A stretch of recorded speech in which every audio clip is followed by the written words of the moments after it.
What's up guys, I'm Skyland Shore and Kirk here from MMO Attack. And today we're taking a look at the new announcement video for ReRoll, an online action RPG with true open world settings. So ReRoll is being developed by an independent studio called PIXYUL. They're based in Montreal. The founders are industry veterans who have worked on well-known series like Far Cry and Assassin's Creed, having worked at Ubisoft Montreal and Electronic Arts. Yes, ReRoll is a highly ambitious project with an unusual approach. The game is an online, open world survival RPG, and the main goal, of course, is to survive. Something we're hearing a lot these days with the likes of DayZ, Rust, Nether, exploration, fighting and crafting are the main pillars we found through ReRoll's website. So why is the project so ambitious? Well, from what we're seeing from the video, they're trying to recreate the world. Yes, the entire world.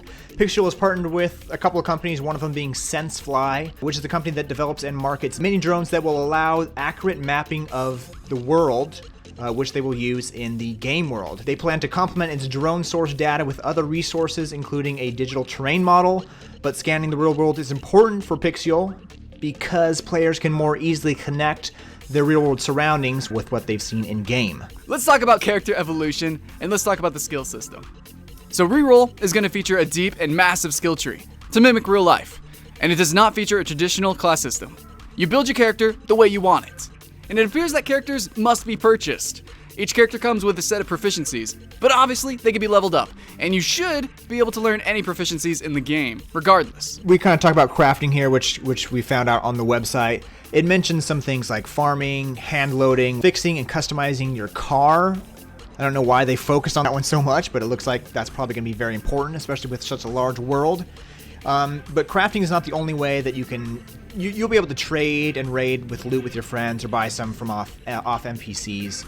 So crafting is not a class, but a series of skills that anyone can learn, which kind of goes into being able to buy characters, which we didn't bring up yet. There's characters that start at like $20 going up to several hundred, and it sounds like they're going to come with preloaded proficiencies and items. But you'll be able to, like we said, you'll be able to learn those throughout the game. They're not set. You're able to level up, throughout the game.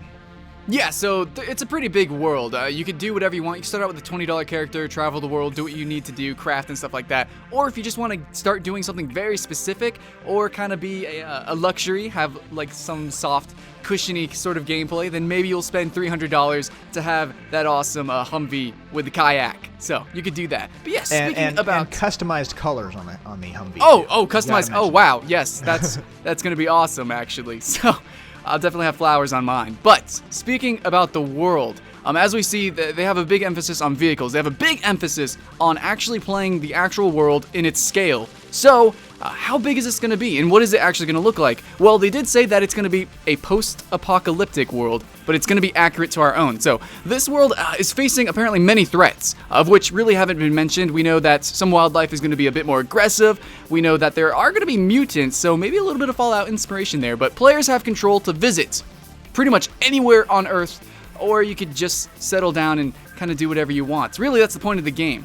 So how are they going to build the whole world at once? Well, it's not gonna all come out at once. They have these things called bricks, and that's how they're going to make the project achievable. The brick is the first part of the playable world. It's just going to be a small part and contains the first iteration of the gameplay mechanics that they will obviously update and ramp up for subsequent releases. So from what we understand, a brick is, maybe it's not the alpha, but it's going to kind of sort of be an alpha phase. And we can see here from the website that the first one should be available around mid-2015. Yeah, so that's going to definitely give them a lot of time to figure out where they want this brick to be, because it's going to be a real-world environment. They're probably going to pick either some isolated valley or an island so that it's not too big. You can't just go out and explore. But it's just going to be a section that players are going to be able to play. They're going to be able to test all the mechanics and stuff like that. And then later on, they're going to be using this sort of brick mentality so that they can take snippets of the world, very interesting places that we want to visit and play in and wreak havoc in.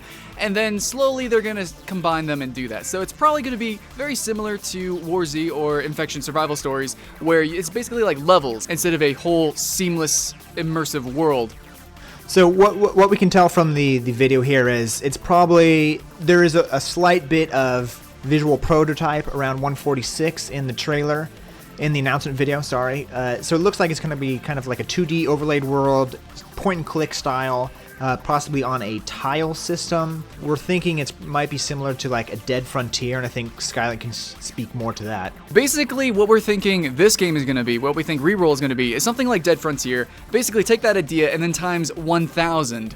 And hopefully it's accomplished. And a lot of people think that the game is a little bit, it's too ambitious, but there are a lot of really smart techniques that they're using to make this happen, such as using drones so that they can take 3D maps and these 2D images, and then just take those and put those directly into the game. But of course, they're gonna have to touch them up and make them post-apocalyptic, and then add that fantasy feel to their own unique world that they are creating. But they have a lot of systems in place to make this game just very quickly, relatively for what it is. I mean, recreating the world in the game, it's going to be hard regardless, but still, I think they know what they're doing, and I think it could be done. So those are our thoughts on ReRoll. Let us know what you guys think below in the comments. We, of course, will definitely keep you updated on if we hear anything else about the game. Leave this video a like, of course, and subscribe for more MMO news and content. We'll see you guys around. See you guys.